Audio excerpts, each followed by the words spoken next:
شہداء کے ورثہ اپنے شہداء کے لیے ماتم کر رہے ہیں. رسول نے ٹھنڈی آہ بھر کے، یہ محدث دہلوی کا لفظ، ٹھنڈی آہ بھر کے کہا ہائے میرے چچا حمزہ پہ ماتم کرنے والا کوئی نہیں. یہ کہہ کے رسول گھر گئے. انصار اپنے اپنے گھروں میں گئے، اپنی اپنی عورتوں کو بلایا، بچوں کو اکٹھا کیا اور رسول کے دروازے پہ لے کے آئے. میں جملے پڑھ رہا ہوں مدارج نبوت سے. انصار صحابہ اپنی عورتوں کو لے کے رسول کے دروازے پہ آئے. پہلی ماتمی سنگت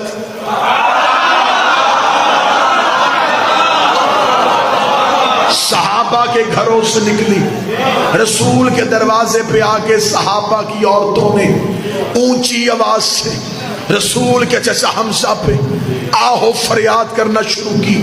محدث دہلوی کہتے رسول اندر تھے. رسول نے پوچھا